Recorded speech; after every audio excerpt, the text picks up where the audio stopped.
Hi, and welcome back to The Way of the World with Rian Roo.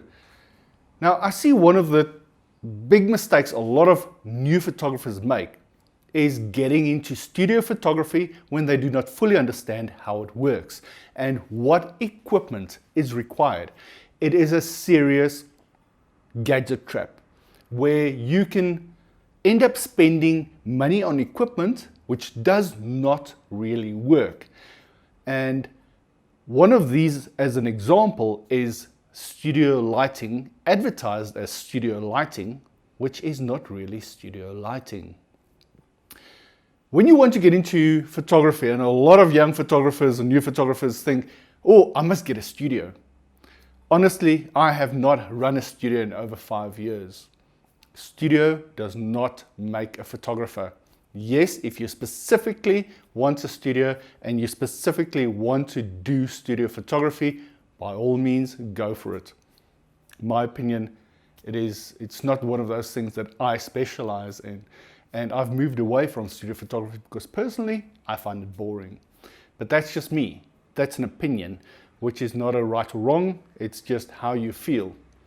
But if you want to become a photographer and you believe that you must have a studio to be a photographer, wrong. Lighting. Most lighting out there which is cheap is constant lighting. More often than not, these have LED lighting or fluorescent lighting. And those constant lighting types, unless you are paying a lot of money, and I'm talking 10,000 plus, are not going to give you the quality and quantity of light that you need to do decent studio photography. Yes, you can get away with some photography using these type of lights, but I can guarantee you more often than not, you will be disappointed. Look for second-hand strobes or flashes, speed lights even. Speed lights tend to be a little more expensive than powered strobes.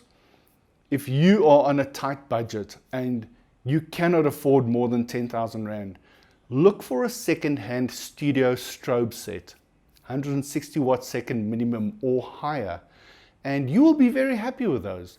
2 lights, even 1 light you can get away with if you don't plan on making white backgrounds. If you want to make a white background, you're going to need a 3-light setup.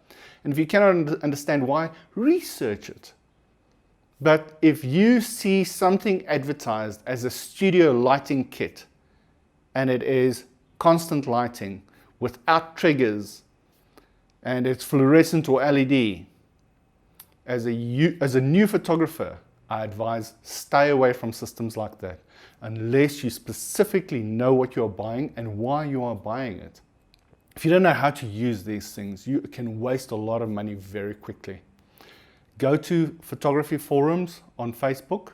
There's a number of photography forums and groups that you can join, and ask the question and listen to the advice, especially from photographers who are more experienced. Because there are people out there who just want you to spend your money. They want to sell you something. And the guy selling you a cheap lighting set, brand new for 2,000, 3,000 Rand, wants your money. He doesn't care if you become a photographer or not. That's my advice for the day. Have a good one. See you in the next video.